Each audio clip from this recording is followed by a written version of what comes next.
Ich habe das Thema des heutigen Morgens einmal genannt. Pfingsten, ein Tag voller Wunder. Kennen wir noch Wunder? Es war in einer Straßenbahn, da fuhren 10 Leute mit.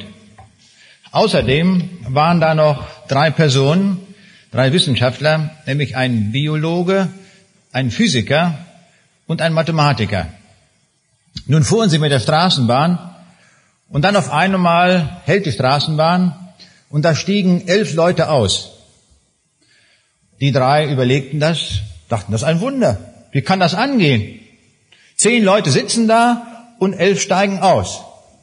Da fängt der Biologe an, das zu erklären und sagt, ja, das ist für mich auch ein Wunder. Aber er sagt, ich kann mir es doch ein bisschen erklären, die haben sich eben schnell vermehrt. So ungefähr muss man sich das vorstellen. Dann kommt der Physiker mit seiner Erklärung und sagt, na ja, das ist eine Frage der Messungenauigkeit. So erkläre ich das. Und nun kam der Mathematiker dran und sagte, für mich löst sich das Problem sehr einfach. Wenn bei der nächsten Haltestelle wieder jemand einsteigt, dann stimmt die Sache wieder. So hat jeder seine Methode gefunden, um ein Wunder zu erklären. Wir wollen heute Morgen auch über Wunder nachdenken, aber nicht über solche Wunder für Mathematiker und Physiker oder Biologen, sondern wir wollen über Wunder nachdenken, die der Heilige Geist wirkt. Das ist das Besondere des Heiligen Geistes, dass er Wunder wirkt. Jesus können wir uns sehr gut vorstellen. Er hat als Mensch gelebt unter uns und die Menschen seiner Zeit konnten ihn sehen, sie konnten ihn anfassen, sie konnten mit ihm reden. Mit dem Heiligen Geist haben viele ihre Schwierigkeiten. Den Heiligen Geist kann man nicht so richtig anfassen, man kann ihn auch nicht sehen. Das ist etwas schwieriger. Den Heiligen Geist können wir nur erfahren an den Wirkungen, an seinen Wundern. Und davon spricht auch der Pfingsttext, den wir aufgezeichnet finden in der Apostelgeschichte, Kapitel 2. Und ich lese uns diesen ausführlichen Text einmal jetzt vor. Apostelgeschichte 2 von Vers 1 an. Zum Beginn des jüdischen Pfingstfestes waren alle Jünger wieder beieinander. Plötzlich kam vom Himmel her ein Brausen wie von einem gewaltigen Sturm und erfüllte das ganze Haus, in dem sie sich versammelt hatten. Zugleich sahen sie etwas wie züngelndes Feuer, das sich auf jedem Einzelnen von ihnen niederließ. So wurden sie alle mit dem Heiligen Geist erfüllt und redeten in fremden Sprachen, denn der Geist hatte ihnen die Fähigkeit gegeben. Zum Fest waren viele gottesfürchtige Juden aus aller Welt nach Jerusalem gekommen. Sie liefen von allen Seiten herbei, als das geschah. Fassungslos hörte jeder die Apostel in seiner eigenen Sprache reden. Wie ist das möglich? Riefen sie außer sich. Alle diese Leute sind doch aus Galiläa. Und doch reden sie in unserer Muttersprache. Ganz gleich, ob wir Parther, Meder oder Elamiter sind. Andere von uns kommen aus Mesopotamien, Judäa, Kappadokien, Pontius und der Provinz Asien, aus Phrygien, Pamphylien und aus Ägypten, aus der Gegend von Kyrene in Libyen und selbst aus Rom. Wir sind Juden oder Anhänger des jüdischen Glaubens, Kreter und Araber. Doch jeder von uns hört diese Männer in seiner eigenen Sprache von Gottes großen Taten reden. Bestürzt und ratlos fragte einer den anderen, was soll das bedeuten? Einige aber spotteten, die haben doch nur zu viel getrunken. Da erhob sich Petrus mit den anderen 11 Aposteln und rief der Menge zu, hört her, ihr jüdischen Männer und ihr Einwohner von Jerusalem, ich will euch erklären, was hier geschieht. Diese Männer sind nicht betrunken, wie einige von euch meinen. Es ist ja erst 9 Uhr morgens. Nein, hier erfüllt sich, was der Prophet Joel vorausgesagt hat. Bei ihm heißt es, in den letzten Tagen, spricht Gott, will ich alle Menschen mit meinem Geist erfüllen. Eure Söhne und Töchter werden aus göttlicher Eingebung reden, eure jungen Männer werden Visionen haben und die alten Männer bedeutungsvolle Träume. Allen Männern und Frauen, die mir dienen, will ich meinen Geist geben, und sie werden in meinem Auftrag reden. Am Himmel und auf der Erde werdet ihr Wunderzeichen sehen, Blut, Feuer und Rauch. Die Sonne soll sich verfinstern und der Mond blutrot scheinen, bevor der Tag des Herrn kommt, groß und herrlich. Wer dann den Namen des Herrn anruft, soll gerettet werden. Hört her, ihr Männer Israels. Wie ihr alle wisst, hat Jesus von Nazareth in Gottes Auftrag mitten unter euch viele mächtige Taten, Zeichen und Wunder gewirkt. Gott selbst hat es alles durch ihn getan. Aber Jesus wurde durch Verrat an euch ausgeliefert und ihr habt ihn mit Hilfe der ungläubigen Römer ans Kreuz genagelt und umgebracht. Doch genau so war es von Gott vorausbestimmt. Diesen Jesus hat Gott auferweckt und damit die Macht des Todes gebrochen. Wie hätte auch der Tod über ihn Gewalt behalten können? David sprach schon von Jesus, als er sagte, ich sehe immer auf den Herrn, er steht mir zur Seite, damit ich nicht falle. Darüber freue ich mich so sehr, dass ich es nicht für mich behalten kann. Selbst wenn ich sterbe, hoffe ich auf dich, Herr. Denn du wirst mich nicht dem Tod und der Verwesung überlassen, ich gehöre ja zu dir. Du zeigst mir den Weg, der zum Leben führt. Du beschenkst mich mit Freude, denn du bist bei mir. Liebe Brüder, lasst es mich ganz offen sagen. Unser Vater David ist gestorben und er wurde begraben. Sein Grab kann man heute noch sehen. Gott hat ihm aber mit einem Eid geschworen, einer von David Nachkommens werde als König auf seinem Thron sitzen. Weil David nun ein Prophet war, hat er die Auferstehung des Christus vorausgesehen. Von ihm nämlich sagt er wird nicht bei den Toten bleiben und sein Leib wird nicht verwesen. Diesen Jesus hat Gott von den Toten auferweckt. Das können wir alle bezeugen. Nun hat Gott ihn zum Herrscher eingesetzt. Er empfing vom Vater den Heiligen Geist und gab ihn uns, wie es vorausgesagt war. Ihr seht und hört jetzt selbst, dass es in Erfüllung gegangen ist. Nicht David ist zum Himmel aufgefahren, denn er sagt, Gott sprach zu meinem Herrn, setze dich auf den Ehrenplatz an meiner rechten Seite, bis ich dir alle deine Feinde unterworfen habe, bis du deinen Fuß auf ihren Nacken setzt. Kein Mensch in ganz Israel kann jetzt noch daran zweifeln. Gott hat Jesus, den ihr gekreuzigt habt, zum Herrn und Retter gemacht. Soweit dieser Pfingsttext, soweit die Predigt des Petrus. Die großen Feste haben alle, die wir feiern, haben alle ihren Sitz in dem jüdischen Volk. Tod und Auferstehung Jesu und die Ausgießung des Heiligen Geistes sind nicht zufällige Daten, sondern sie sind angebunden an jüdische Feste.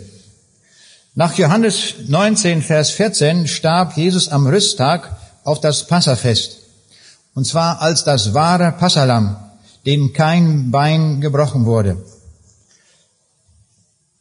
Der Auferstehungsmorgen fällt dementsprechend auf den ersten Wochentag, an dem zu alttestamentlicher Zeit die Erstlingsgabe dargebracht wurde. In der Analogie dazu ist Christus als der Erstling unter den Auferstandenen. Zu alttestamentlicher Zeit gab es das Fest der Ernte, und das war das zweite große jährliche Fest in Israel. Es fiel auf den 50. Tag nach dieser Getreideernte, also 7 Wochen nach der Darbringung der Erstlingsgabe am Fest der ungesäuerten Brote. Wie Pfingsten das Fest am Abschluss der Getreideernte war, so schließt das Kommen des Heiligen Geistes das Heilswerk Jesu ab.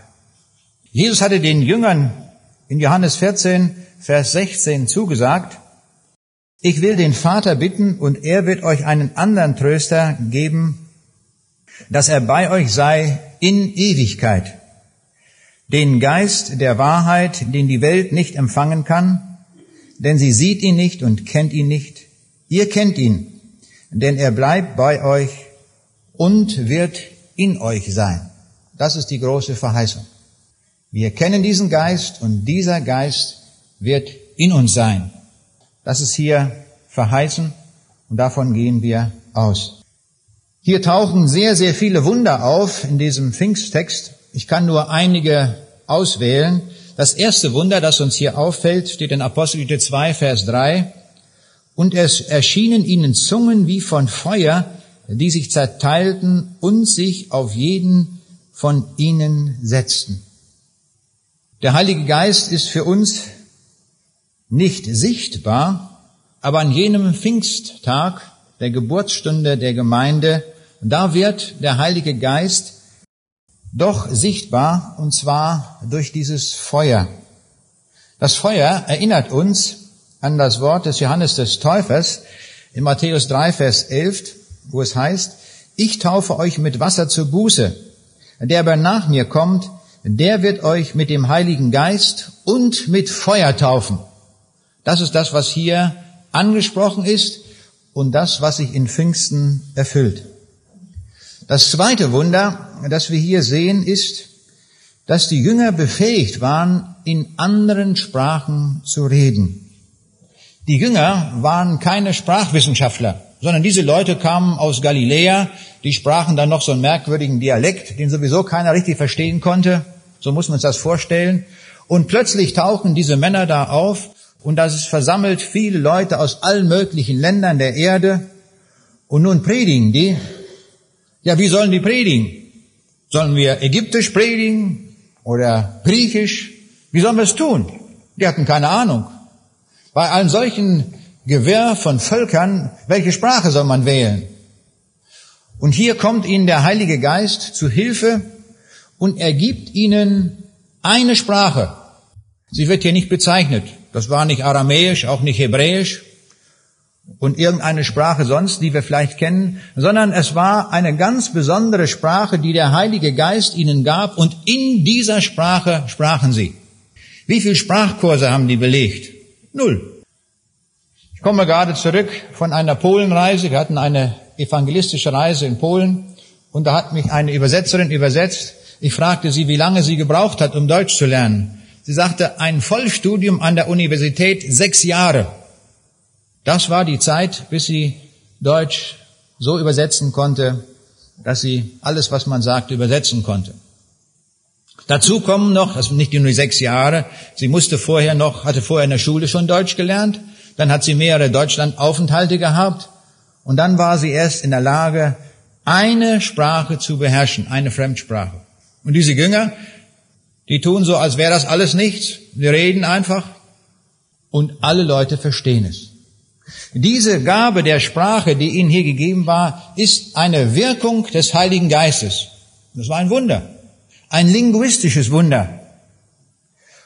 Und die Leute empfinden das auch so. Die sagen, das sind doch einfach nur so einfache Leute aus Galiläa. Wie können die plötzlich so reden, dass wir Nuancen fein genau in unserer Muttersprache verstehen, was da gesagt wird? Zu dem Sprachwunder oder dem Sprechwunder kommt das Hörwunder dazu. Denn die Jünger sprechen ja in einer Sprache, die hier gar nicht definiert ist, was das für eine Sprache ist, aber in einer Sprache, in Zungen heißt es hier. Und alle, egal aus welcher Nation sie kommen, sie verstehen das so, als würden diese Leute in ihrer Muttersprache reden. Das ist etwas Gewaltiges. Ich wünschte mir, ich könnte auch sowas. Da würde ich durch die Welt reisen, hier und da, egal ob nach China oder sonst wo, würde da irgendwie reden und die würden mich alle verstehen. Die sagen, hervorragend Chinesisch gesprochen. Ohne Sprachkurs, nicht? Müssen wir uns mal so vorstellen. Das passiert da. Und die Leute sind natürlich, wie es hier auch heißt, sie entsetzten sich aber alle, verwundert sich und sprachen, siehe, sind diese, die da reden, nicht alle Galiläer?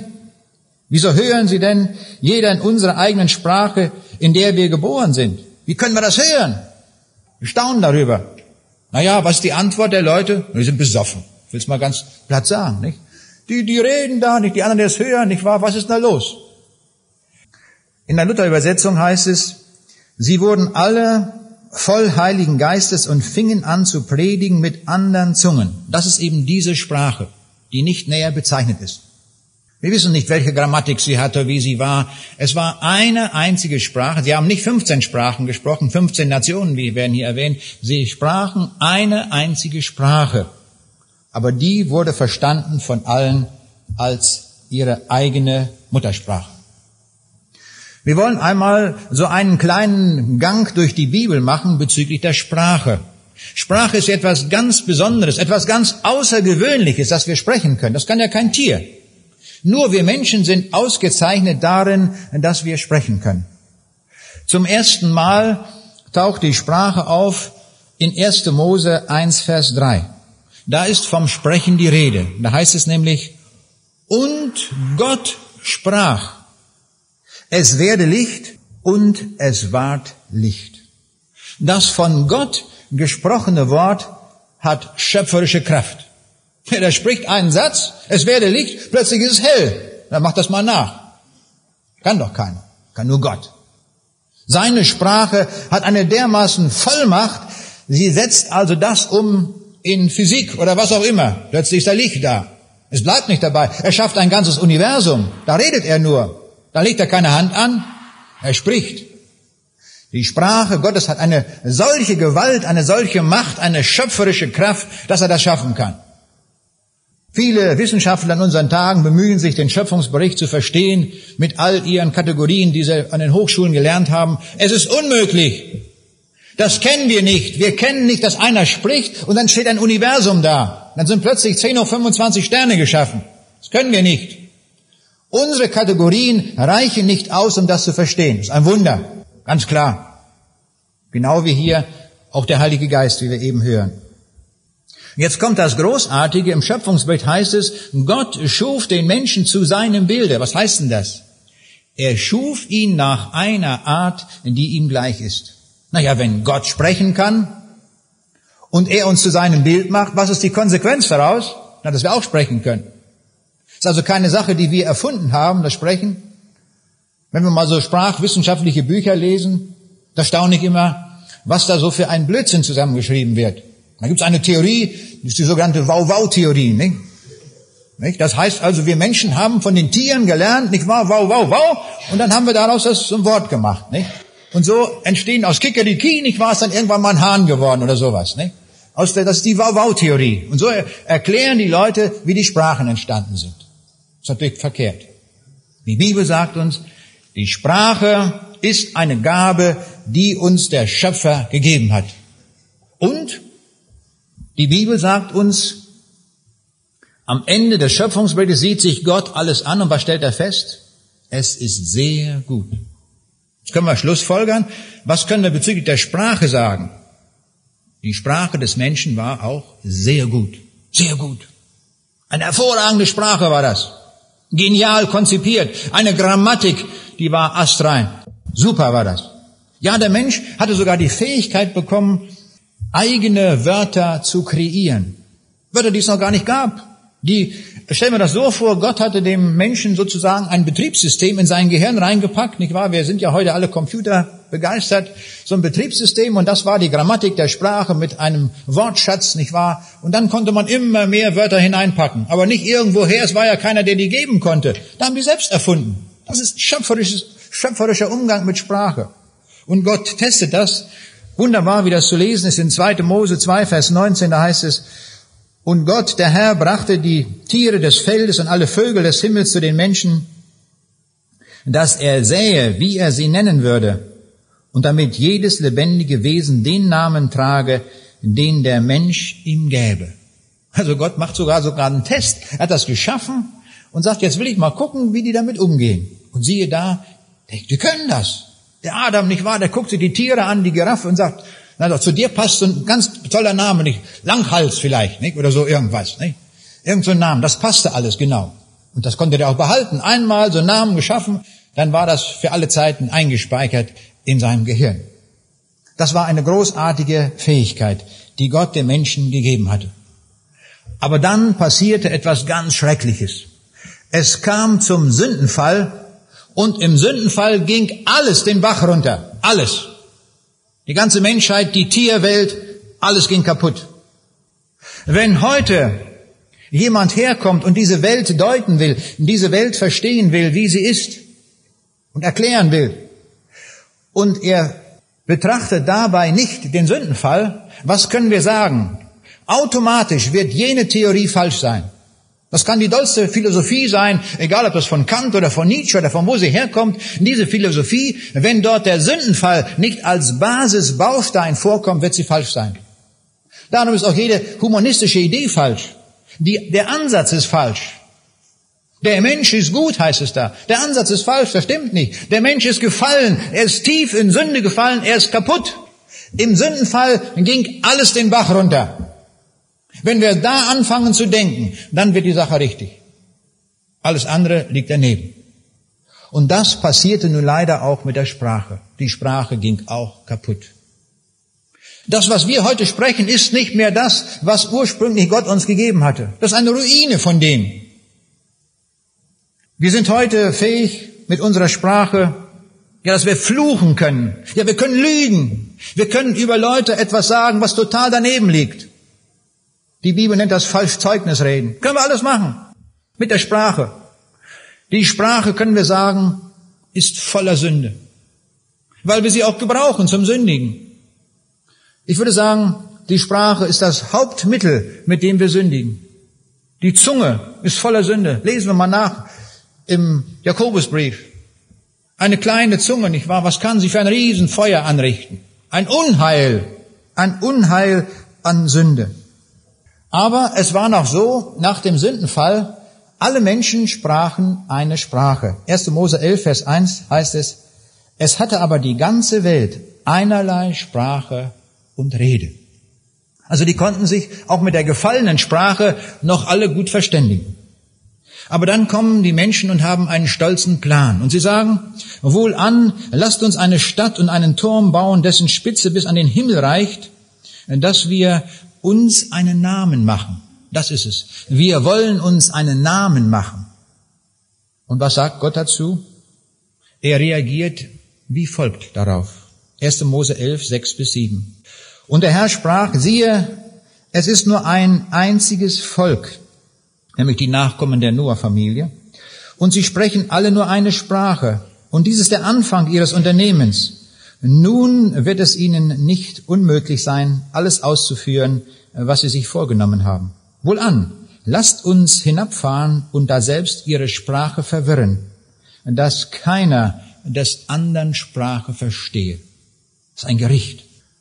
Das erste Gericht war der Sündenfall. Jetzt kommt noch ein Gericht hinzu, nämlich der Fall von Babel.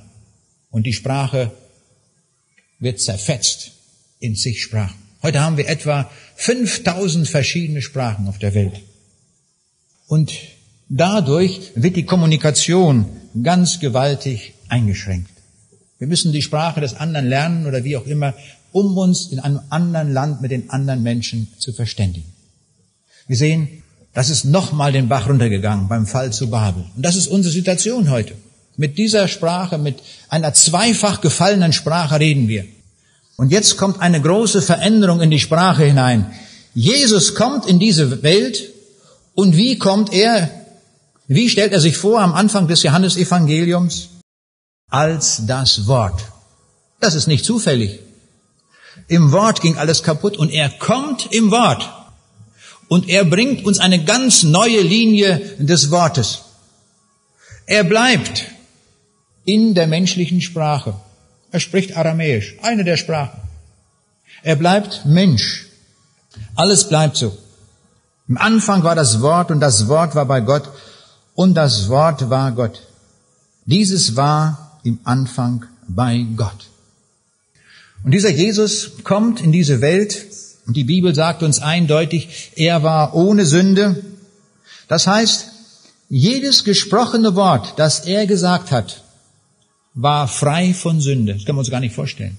Wie jemand spricht und nicht eine Sünde dabei tut. Ein Leben lang. Wenn ich mal alles zusammen addiere, was ich so in meinem Leben von mir gegeben habe und das so als Berg sehen würde, dann würde ich aber staunen, wie viel Sünde sich da angehäuft hat. Und macht mal die Probe bei euch. Ich weiß nicht, ob es viel besser aussieht. Sicherlich besser, aber nicht viel besser, würde ich sagen. Wir sind alle gleich, wir fehlen alle. Hier kam einer, der war ohne Sünde. Er hat darum auch nicht eine Lüge gesagt. Nicht eine einzige Lüge kam in seinem Leben vor. Und er hat den Menschen gepredigt, eine Botschaft, das war die beste, die es gibt. Er hat den Menschen die Botschaft des Evangeliums gebracht, nämlich eine Botschaft, die uns rettet, die uns augenblicklich retten kann. Und das kommt ja in der Pfingstpredigt hier auch vor. Ich gehe gleich nochmal darauf ein. Wäre Jesus zu uns gekommen und hätte in seiner Sprache gesprochen, in die er im Himmel spricht, was hätten wir davon verstanden? Nichts, gar nichts. So kam er in die Niederung unserer gefallenen Sprache und sprach ohne Sünde. Zwar in der Grammatik, die wir benutzen, aber ohne Sünde. Und er sagt einmal, glaubt ihr nicht, wenn ich euch von irdischen Dingen sage, wie werdet ihr glauben, wenn ich euch von himmlischen Dingen sagen werde? Also schon in Aramäisch, wenn er dann von himmlischen Dingen spricht, das werden wir schon kaum verstehen, sagt er. Also fangt erstmal an und glaubt die irdischen Dinge. Und dann als Konsequenz glaubt auch all das, was ich euch über den Himmel sage. Und jetzt kommt Pfingsten. Da gibt es einen Sprung in der Sprache. Hier passiert etwas, wo das, was von Babel kam, rückgängig gemacht wird. Plötzlich ist das wieder alles eine Sprache. Einer spricht und alle verstehen es. So war es mal zur Zeit vor Babel gewesen. Wir sehen, hier wird uns ein Stück weit sprachwissenschaftlich, kann man fast sagen, linguistisch gezeigt, wie der Heilige Geist das alles überspringen kann. Der Heilige Geist war ja auch beteiligt an der Sprachverwirrung.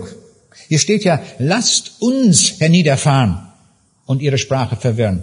Das ist nicht einer alleine, sondern Gott Vater, Sohn und Heiliger Geist. Alle sind beteiligt an der Verwirrung. Und jetzt der Heilige Geist macht das rückgängig. Ich sage, klar, kein Problem für ihn. Für uns ist ein Wunder, aber er kann das machen. Ich habe manchmal schon gestaunt darüber, wie Gott das überhaupt macht, dass wir in 5000 verschiedenen Sprachen reden, mit allen möglichen komplizierten Grammatiken und er versteht alles. Ist doch großartig. Kein Problem für ihn, weil er unendlich intelligent ist. Aber jetzt möchte ich noch einen Satz sagen über die Sprache des Himmels. Wir werden diese gefallene, diese sündige Sprache nicht ewig sprechen. Im Himmel wird es eine Sprache geben, die ohne Sünde ist. Ich will es mal so ausdrücken. Es ist eine völlig andere Sprache. Ja, da könnte man vielleicht vermuten, das wird vielleicht die Sprache sein, die vollkommen war, die Adam gesprochen hat. Wo Gott sagt, es war sehr gut. Aber ich bin zu dem Gedanken gekommen, nein, die himmlische Sprache wird noch einmal ganz grundlegend anders sein, denn die Sprache, die Adam sprach, war eine irdische Sprache. Und die Sprache, die im Himmel gesprochen wird, die Gott spricht, die Jesus spricht, die Engel sprechen und die wir auch einmal sprechen werden, sie wird himmlisch sein. Sie wird also nochmal ganz anders sein. Kann man denn darüber überhaupt etwas sagen? Ich habe mal so ein bisschen nachgeschaut in der Bibel und da war ich erstaunt, wie viel man darüber sagen kann. In 1. Korinther 2, Vers 9, da lesen wir, was kein Auge gesehen und kein Ohr gehört, und in keinem Menschen ins Herz gekommen ist, was Gott denen bereitet hat, die ihn lieben. Hier sagt uns die Bibel, im Himmel wird es etwas sein, da wird etwas in unser Herz kommen. Wir werden so etwas sehen und hören, was wir hier auf der Erde nie erlebt haben. Haben wir nie gesehen, nie gehört. Und in unser Herz werden Dinge hineinkommen, die nie unser Herz auf dieser Erde berührt haben. Also gewaltig höher, viel schöner, viel besser. Um das ausdrücken zu können, um solche Gefühle, solche Empfindungen des Herzens auszudrücken, braucht man eine Sprache. Sonst geht das nicht.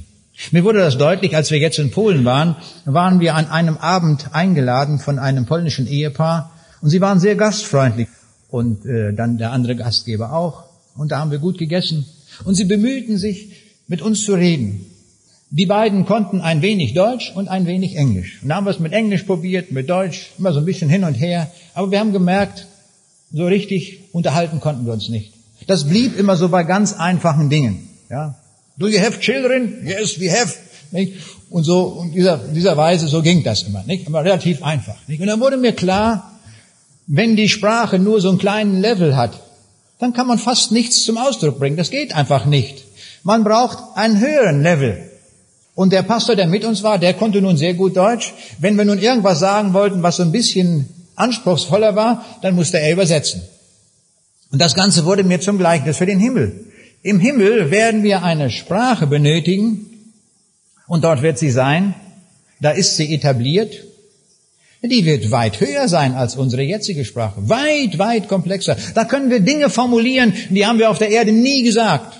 Da werden wir Dinge formulieren können und sie zu Jesus sprechen, die wir noch nicht einmal im Ansatz auf dieser Erde gedacht haben.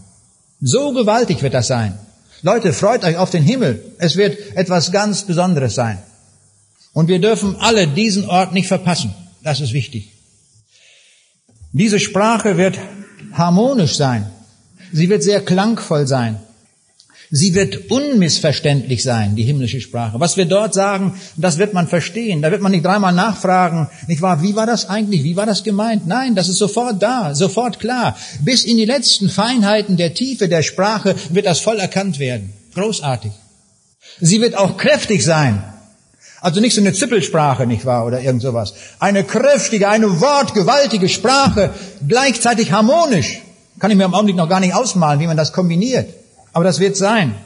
Sie wird melodiös sein. Sie wird überwältigend sein. Ja, woher weißt du das denn? Warum ist sie überwältigend? Das werde ich begründen. In Offenbarung 14, Vers 2 wird uns davon etwas gesagt. Und ich hörte eine Stimme aus dem Himmel. Da haben wir es. Das war Stimme aus dem Himmel. Wie die Stimme vieler Wasser. Und wie die Stimme eines starken Donners. Und ich hörte die Stimme von Harfenspielern, die auf ihren Harfen spielten. Hier merken wir diese Kombination, dieses Rauschen wie Wasser, diese Gewalt der Sprache und dann das Harmonische wie ein Harfenspiel, gleichzeitig alles. Da merken wir die Breite, das Spektrum dieser Sprache, die dort möglich ist. Und von der Stimme Jesu lesen wir etwas in Offenbarung 1, Vers 15, da heißt es, und seine Stimme war wie das Rauschen vieler Wasser. Es ist ja nur vergleichbar mit irgendwelchen Dingen. Es wird uns ja hier gesagt, die wird gewaltig sein, diese Sprache. Diese Sprache des Himmels ist etwas ganz Großartiges. Ich freue mich schon. Und diese Sprache, die werde ich sofort sprechen können, wenn ich dort ankomme. Da muss ich nicht erst noch einen Grammatikkurs belegen oder sonst was, erst noch mal ein Studium machen, sondern das wird wieder ein Wunder des Heiligen Geistes sein. Wenn wir dort ankommen, dann wird er unsere Köpfe, unsere Hirne, wie die auch immer aussehen werden, mit der gesamten Komplexität der Sprache beschenken. Und wir werden sie reden können. Ist das nicht großartig? Das sind Aussichten, die der Herr uns schenkt. Auch hier von Pfingsten her. Hier wird schon so ein bisschen deutlich davon, so ein bisschen. Und nicht ganz. Wir sind ja noch auf der Erde. Schauen wir uns etwas an aus der Predigt des Petrus. Petrus, worüber predigt er? Na, worüber muss man predigen, wenn man predigt? Ganz eindeutig, er predigt über Jesus. Natürlich, es geht nicht anders. Jede Predigt, in der Jesus gar nicht mehr vorkommt, die kann man sich auch schenken. Ist für die Katz. Können wir auch lernen hier aus dieser Predigt des Petrus. Er predigt gewaltig von Jesus, was der für Wundertaten getan hat, was er gemacht hat. Den habt ihr gekreuzigt, den habt ihr und ihr habt den und er ist auferstanden. Kein Tod kann ihn halten. Er predigt über Jesus. Und wir merken, der Mann ist nicht zu halten, was der alles predigt über ihn. Und dann staune ich hier, wie bezeichnet er ihn? Er bezeichnet ihn als Jesus von Nazareth. Da habe ich drüber nachgedacht. Warum spricht er über Jesus von Nazareth? Jesus hat viele Namen in der Bibel. Und da bin ich jetzt mitten bei Jesus. über den man predigen muss. Jesus wird uns auf mancherlei Weise vorgestellt. Zum ersten Mal, wo er erwähnt wird, ist schon gleich am Anfang der Bibel, gleich nach dem Sündenfall. Da wird er ohne Name genannt. Nur als Fürwort, als Pronomen wird er uns genannt. Da heißt es, und ich will Feindschaft setzen zwischen dir und dem Weibe, zwischen deinem Samen und ihrem Samen. Derselbe soll dir den Kopf zertreten und du wirst ihn in die Ferse stechen. Also es wird jemand kommen. Wer, weiß kein Mensch hier. Da kommt jemand. Aber das wird dann nachher ausgebaut. Im Laufe der Offenbarungen heißt es, es wird ein Stern aus Jakob aufgehen. Oder bei Jesaja, und er heißt Wunderrat, Gottheld, ewig Vater, Friedefürst. Man kann fast sagen, die Zahl der Namen hört überhaupt nicht mehr auf, wie er hier bezeichnet wird. Und Jesus sagt dann im Neuen Testament, Johannes 5, Vers 39, ihr sucht in der Schrift, denn ihr meinet, ihr habt das ewige Leben darin. Und sie ist's, die von mir zeugt. Die ganze Bibel redet von Jesus. Das ist es. Und darum finde ich, wenn man über einen alttestamentlichen Text predigt, dann muss man auch über Jesus reden. Denn auch dieser Text redet von Jesus. Das muss man rausarbeiten. Und das macht hier der Petrus in großartiger Weise. Er predigt über Jesus.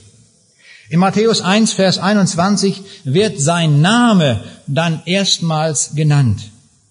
Der Engel erscheint dem Josef im Traum und offenbart den Namen des Retters. Und sie wird einen Sohn gebären, dem sollst du den Namen Jesus geben. Denn er wird sein Volk retten von ihren Sünden. Das ist es. Er kommt als Retter. In Matthäus 2, Vers 2 taucht ein ganz anderer Name auf für Jesus. Da wird er genannt, der König der Juden. 3-mal wird er damit bezeichnet. Er wird bezeichnet als König der Juden von den Weisen aus dem Morgenland, also diesen babylonischen Gelehrten. Später bei Pilatus, also vor der Kreuzigung, und von den römischen Kriegsknechten. Bei 3 Situationen. Und immer sagen es Ausländer. Ausländer bezeichnen ihn als König der Juden. Es gibt noch eine andere Bezeichnung, der König von Israel. Nathanael, bei seiner Berufung, da heißt es, da antwortet ihm Jesus, bevor Philippus dich rief, als du unter dem Feigenbaum warst, sah ich dich. Das überwältigt den Nathanael und er kommt zu der Erkenntnis, Rabbi, du bist Gottes Sohn und du bist der König von Israel. Da hören wir es zum ersten Mal. König von Israel. Beim Einzug in Jerusalem ging das Volk ihm entgegen. Hosianna, gelobt sei der da kommt in dem Namen des Herrn, der König von Israel. Da taucht es wieder auf. Und dann noch einmal, 3-mal kommt diese Bezeichnung auch vor im Neuen Testament. Unter dem Kreuz wurde Jesus von den hohen Priestern und Schriftgelehrten und Ältesten geradezu mit diesem Titel verspottet. Ha, da habt ihr ihn. Das soll nun der König sein. Ist er der König von Israel, so steige er nun vom Kreuz herab. Dann wollen wir an ihn glauben. Das hätten sie nicht gemacht, auch wenn er runtergestiegen wäre. Das ist reiner Spott, reiner Hohn. Warum wird hier Jesus als Jesus von Nazareth bezeichnet? Das ist eine ganz menschliche Bezeichnung. Und das soll ausdrücken, dieser Jesus, der hat gelebt in Nazareth. Er wurde geboren in Bethlehem. Alles festzumachen in Raum und Zeit, wo er war. Und das soll deutlich machen, die Aspekte seines Menschseins. Dieser Jesus, der König ist, er war aber gleichzeitig auch Mensch. Im 1. Johannesbrief, Kapitel 4, 2-3, werden Irrlehrer dadurch entlarvt, wenn sie nicht sagen, dass Jesus im Fleisch gekommen ist. Ein Kennzeichen, ein wichtiges Kennzeichen Jesus. Daran erkennt ihr den Geist Gottes. Jeder Geist, der bekennt, dass Jesus Christus im Fleisch gekommen ist, der ist aus Gott. Und jeder Geist, der nicht bekennt, dass Jesus im Fleisch gekommen ist, der ist nicht aus Gott. Das ist wichtig. Jesus kommt von Gott, er kam vom Himmel, aber er kam auch zu uns als Mensch. Aber dieser Jesus ist gleichzeitig auch der König, und das erfahren wir hier in der Pfingstpredigt des Petrus. Es ist der König, der auf dem Thron Davids sitzt. Und damit ist gemeint der Thron in Ewigkeit. Vor Pilatus definiert er sein Königtum als ein ewiges. Mein Reich ist nicht von dieser Welt, sagt Jesus.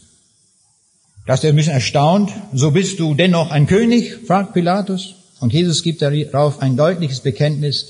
Du sagst es, ich bin ein König. Ja, er ist sogar der König der Welt, der König des Universums, der König des Himmels. Er ist der König aller Könige, wie wir es auch in Offenbarung 17, Vers 14 lesen. Beim Völkergericht stellt er sich vor als der König, wo er Gericht halten wird, dieser Jesus als König.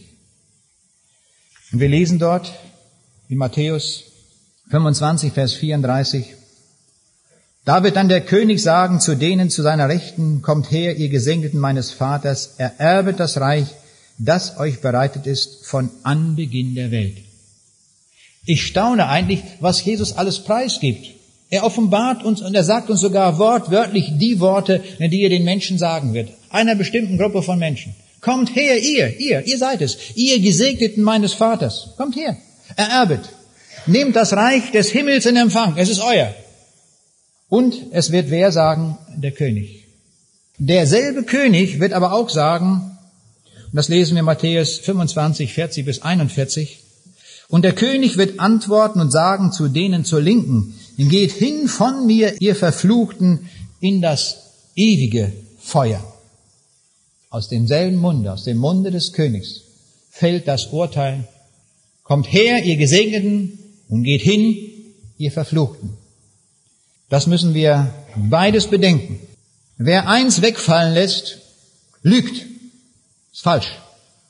Wer nur vom Himmel redet und nicht auch sagt, dass man verloren gehen kann, das ist die halbe Botschaft. Hat mal jemand gesagt, und die halbe Wahrheit ist eine ganze Lüge. Stimmt. Es gehört zusammen. Wir werden kaum in der Bibel einen Text finden, wo das nicht zusammengebunden ist zu einer Einheit. Nur wir Menschen machen das. Wir trennen das auseinander. Wir wollen das nicht. Das ist uns unangenehm, dass es die Hölle auch gibt. Aber die Bibel sagt es, und wir haben es zu predigen. Sonst lügen wir.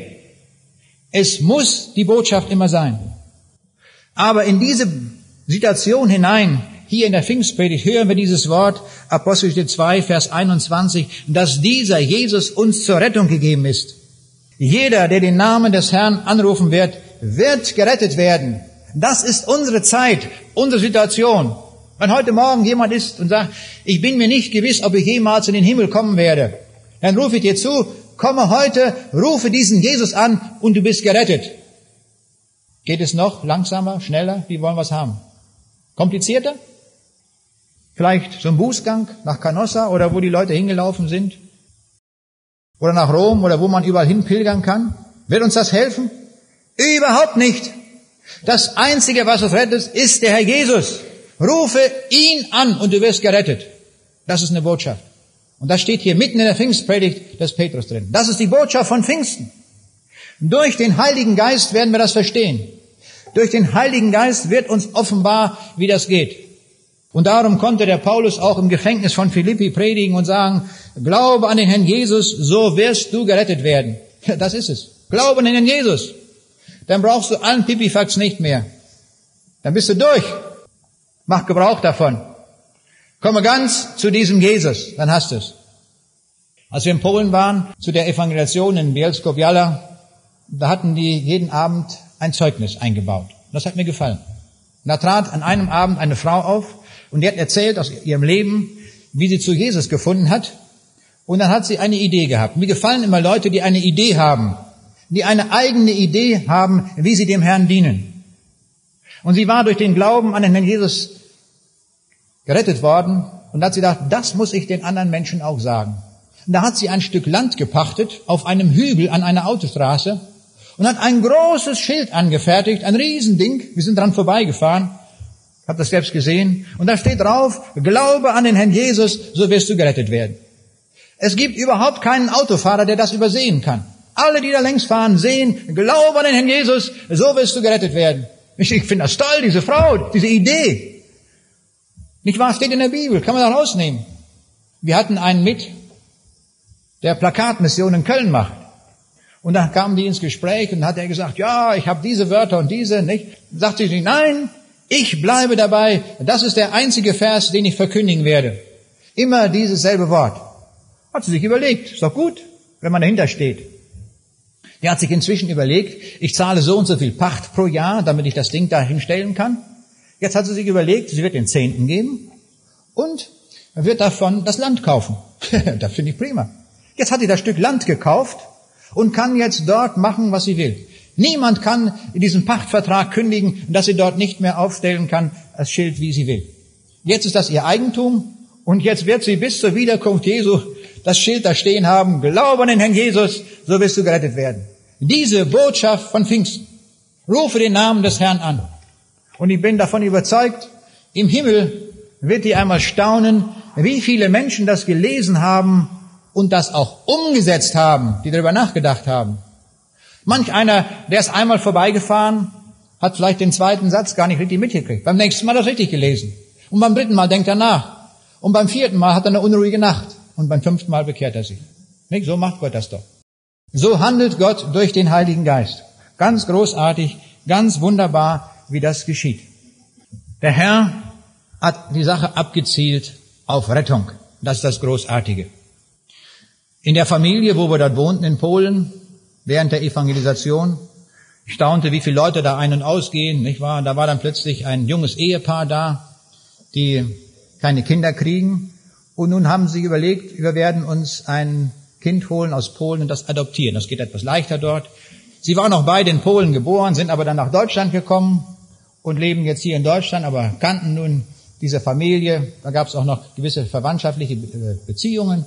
Und so waren die nun auch da. Und siehe da, am letzten Abend der Evangelisation waren sie auch mit hingekommen.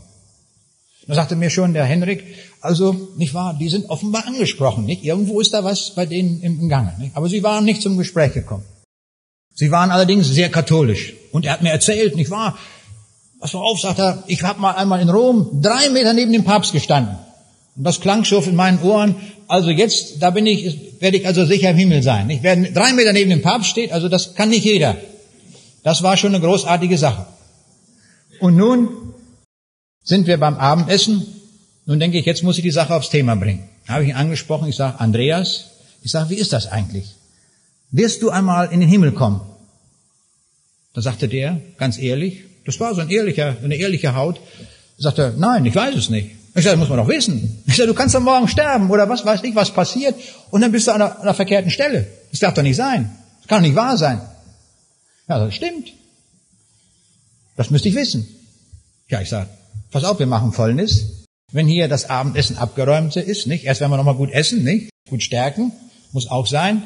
Und ich sage dann, wenn alles abgeräumt ist, dann nehmen wir die Bibel und dann werde ich euch beiden das erklären, wie das geht. Das haben wir gemacht. Dann waren wir alleine dort in dem Zimmer, die Kathi auch dabei. Dann habe ich ihnen das erklärt, Schritt für Schritt. Und er hat viele Fragen gehabt, und wie ist dies und wie ist jenes, nicht wahr? Ist auch richtig, ich finde das gut, wenn Leute Fragen haben. Man muss die Fragen loswerden. Und dann um 11:30, also fast bei Mitternacht, da frage ich dann, ich sage, wollt ihr diesen Jesus annehmen, damit ihr das ewige Leben habt, damit ihr das wisst? Und dann sagten die aus vollem Herzen, ja, wollen wir.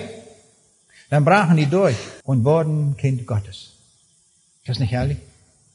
Nicht viel Brimbamborium machen, nicht wahr, wo überall dahin erscheinen, sondern auf das Wort des lebendigen Gottes hin, glaube an den Herrn Jesus, dann wirst du gerettet werden. Das taten die. Ich sag morgen früh beim Frühstück, erzählt das gleich, wie dem Henrik, nicht wahr, erzählt, was bei euch passiert ist, nicht? Und dann haben sie das gesagt, nicht wahr, ja, wir haben uns gestern in der Nacht bekehrt. Wir gehören jetzt auch zum Herrn Jesus und wir werden einmal im Himmel sein. Ist das nicht schön? Das sind Wirkungen des Heiligen Geistes. Es gibt eine Stunde, wo Gott uns ruft, wo er den Augenblick setzt und wo wir dann gefragt sind. Und dann müssen wir Ja sagen. Ich staune, wie Gott das manchmal einfädelt. Warum mussten die nun gerade wegen ihrer Adoptivgeschichte zu dem Zeitpunkt da sein, wo wir da waren? Hat doch Gott irgendwo geplant. Haben wir doch überhaupt keinen Anteil dran. Hat doch Gott gemanagt. Warum kommen die gerade an dem Abend, wo es um den Himmel ging? Das war das Thema, dass sie da angesprochen sind. Und dann diese Frage. Und dann fädelt das Gott ein und durch den Heiligen Geist bringt er Menschen zur Wahrheit, zur Erkenntnis der Wahrheit und zum lebendigen Glauben. Wir sind berufen zur Ewigkeit, zum Himmel. Das ist es. Ich will abschließen nur mit einer Sache, die ich auch erwähnen möchte. An einem Vormittag waren wir in Auschwitz. Das liegt ganz in der Nähe dort. Und wir haben gedacht, das müssen wir einmal gesehen haben. Und eine Führerin leitete uns dort durch das Gelände, erklärte uns das alles. Und man kann nur vor Entsetzen, man ist sprachlos, dass sowas möglich ist. Und dann führte sie uns in einen Raum hinein, der war so etwa 5 Meter breit, 10 Meter lang. Und dann sagte sie, dies war einmal eine Gaskammer. Und hier wurden immer 600 Leute auf einmal hineingepfercht. Und dann kam Zyklon B von oben, dann wurden die vergast.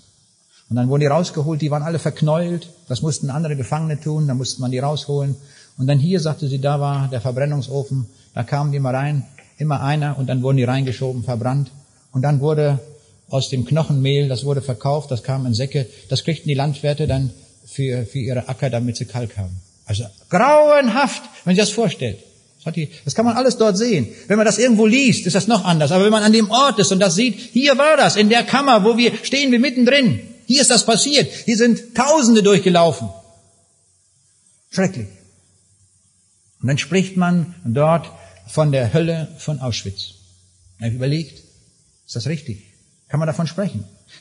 Ist das eine richtige Bezeichnung? Ist das richtig gesagt, die Hölle von Auschwitz? Dann habe ich nachgedacht und ich kam zu dem Ergebnis, nein, falsch. Das war nicht die Hölle. Warum nicht? Auschwitz war in Betrieb von Februar 1942 bis November 1944. Dann war es vorbei. Dann wurde niemand mehr in die Gaskammer geführt und getötet. Niemand. Und jetzt geht man da durch, in guter Kleidung oder wie auch immer, guckt sich das an. Niemand wird etwas zuleide getan. Es ist vorbei. Ist nicht mehr. Das war zeitlich. So schrecklich es war zeitlich. Und dann wurde mir deutlich, die Hölle ist nicht zeitlich. Die Hölle wird man eines Tages nicht besichtigen können. Es gibt keine Besichtigung der Hölle, weil sie ewig in Betrieb ist. Das können wir nicht verstehen, ich will das auch gar nicht begreifen. Aber das sagt uns der Jesus. Sie werden gehen in das ewige Feuer. Die Hölle ist nicht zu besichtigen, weil sie ewig ist. Das ist der größte Schrecken, ist mir daran deutlich geworden. Aber ich wollte das auch sagen. Und darum, wenn man die ganze Wirklichkeit sieht, das, was uns Jesus sagt, was uns die Botschaft der Bibel sagt, es gibt nur einen einzigen Grund noch zu handeln, nämlich sich aufzumachen zu diesem Jesus hin, zu sagen, Herr, hier bin ich, rette mich.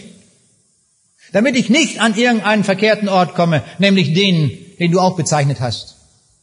Herr, ich komme mit fliegenden Fahnen, hier bin ich, rette mich. Und hier steht, glaube an den Herrn Jesus, so wirst du gerettet werden.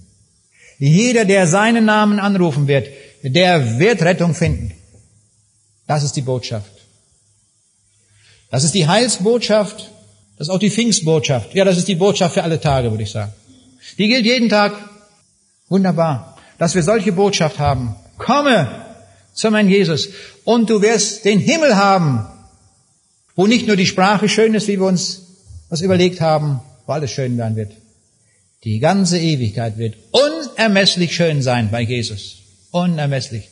Was nie jemand gesehen hat, was nie in unser Herz gekommen ist, das hat Gott sich überlegt für uns. Ich freue mich auf jenen Tag, das einmal zu erleben. Und doch freue ich mich, auch noch hier zu sein. Es gibt noch viel zu tun.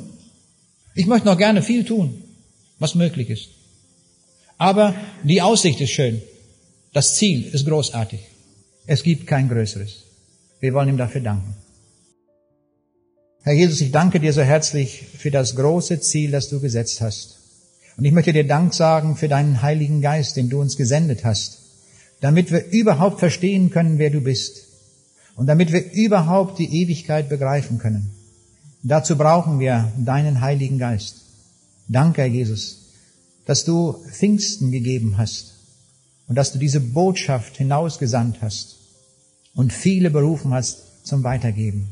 Herr, lass uns alle in deiner Kette stehen, die du gewollt hast, dass noch viele diese Heilsbotschaft erfahren.